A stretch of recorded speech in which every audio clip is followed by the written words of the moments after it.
At CNN, spelling out his problem with Islam. Do you think Islam is at war with the West? I think Islam hates us. There's something there that there's a tremendous hatred there. There's a tremendous hatred. We have to get to the bottom of it. There is an unbelievable hatred of us. In Islam itself? You're going to have to figure that out. Those words drawing little distinction between the religion and radical Islamic terrorism, obviously angering a lot of Muslims. Let me bring in our panel here. Trump supporter Andy Dean, Tim Miller, former communications director for the Jeb Bush campaign and communications advisor for the Our Principles PAC, and S.E. Cupp, CNN political commentator, and Gloria Borger, CNN chief political analyst. Hello, hello. Hello. Welcome to Miami. Let's begin, though, Andy, with what we just heard from Mr. Trump talking to Anderson about Islam. Islam hates us. We know CARE is holding a news conference. They are demanding an apology.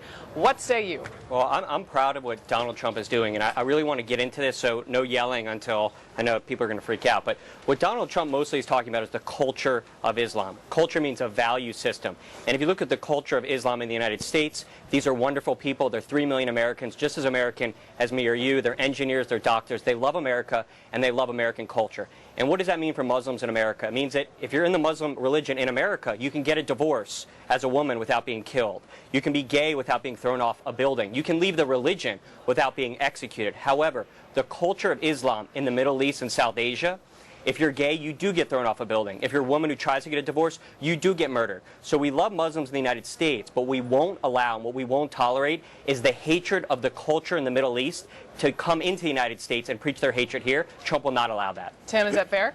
I think Andy actually sounds kind of coherent, whereas Donald Trump has no idea what he's talking about. You know, Donald Trump is just basically trying to mirror the emotions of what he thinks people want to hear.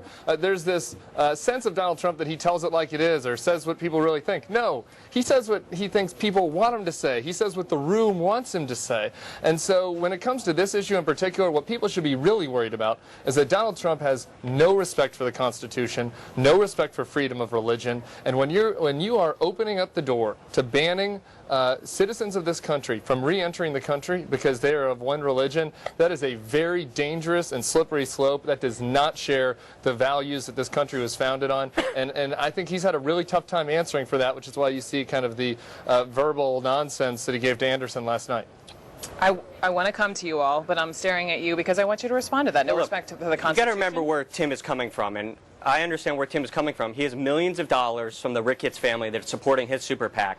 So Tim is financially incentivized, and I give him credit. He's probably doing very well financially. There are these very wealthy families, like the Ricketts families, who hate Donald Trump, and they spend millions, tens of millions of dollars, of which, you know, these guys take a commission. To his credit, I want to negotiate your commission. Well, that has nothing to do with what I was talking about. That was complete nonsense. And look, but really, you know, this is super PAC talk, and this is dangerous. I have no super PAC.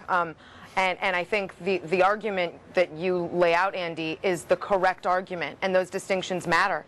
And unfortunately, Donald Trump doesn't make those distinctions. Well, that's not accurate. And just let me finish. Okay. Just let me finish. You got it. And I think when Tim says that Donald Trump basically doesn't know what he's talking about, I actually think that's wrong. I think he knows exactly what he's doing. And I think rather than make those distinctions, which a leader should make, he is intentionally being vague because he thinks it's not a dog whistle but a scream to this corner of the country who thinks that everyone that doesn't look like them is responsible for their problems. And we've seen him do this before. I think it's absolutely on purpose, and I think it's really cowardly.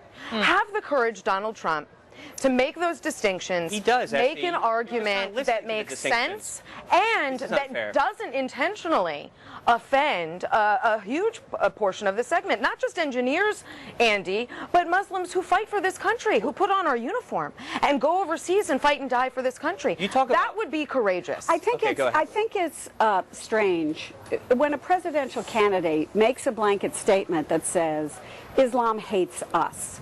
Presidential candidates, particularly at this point in the campaign, you're getting kind of towards the end of the primaries, he's the front runner.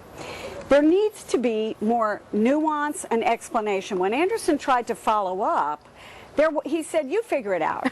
That's not what a presidential candidate at this point, needs to be doing, if you ask me. And I'm not saying that any of his supporters will be upset by this. They won't. But we are at a certain stage in the campaign where you need to put some meat on the bones, and you can't say to a journalist, okay, you figure it out and I'll let everyone in America figure it out. You know who will be upset, though, is Republicans who care about religious freedom. And the reality is a lot of our supporters, we just had Ken Blackwell come out today, a strong conservative from Ohio who really cares about the Constitution and really cares about religious freedom. And these conservatives are going to say no to Donald Trump, and that's why you see his support. No, his support is waning right now among the very conservatives, among people who go to church, among people who go to church every week. Now, this is the thing. The Donald Trump guys, they try to seem tough. They try to seem strong. That's why you're sitting in a booster chair right now, because you want to seem tall and strong. We're winning. This is the thing. I have big hands. This is what the Donald Trump people like to do. But it is not strong to insult people of a certain religion. It is really weak and it is really insecure. Okay. You want to talk about Islam, and you say, is Donald Trump politically nuanced to make pundits happy? He may not be politically nuanced, but what he is saying... It's not about making pundits happy, he is actually correct. It's about having the strength and Let's talk facts for a second. to say the right things. I give you your chance. I just want the same respect. Okay, if you look at the facts, a Pew Research poll surveyed 39 Muslim countries in the Middle East and South Asia.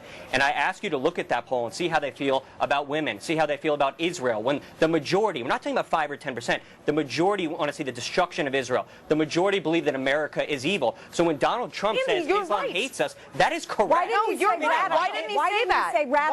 say that? He's given an opportunity to make that 15 times a day. Maybe he said it in interview number 12. He said, you figure it out. One clip from one interview. I talk to Donald Trump all the time. We feel very similarly about this. He wants to stop the hate of the Islamic culture from the Middle East. We love American Islamic people. We will. We'll say it more. Okay. The President of the United States. Let's talk about him. He weighed in today on this current race to be the next president. And here is what he said. Actually, Senator Mike Lee. We're going to go live to Senator Mike Lee. He promised that he would stand up for them. He promised that he would stand up to a growing, overbearing federal government that taxes us too much and regulates us too oppressively, that knows no bounds. He promised that he would fight against Obamacare. He promised he would resist efforts to undermine our Second Amendment rights as Americans. He promised that he would oppose any efforts to undermine religious liberty. Ted has kept those promises and every other promise he has made to the people of Texas.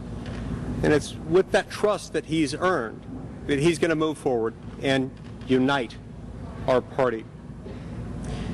You see, too many people throughout this country have been told over and over again by the political establishment in Washington, D.C., that our best days are behind us, that we simply have to settle for the status quo, that we have to settle for sluggish economic growth, we have to settle for more of the same.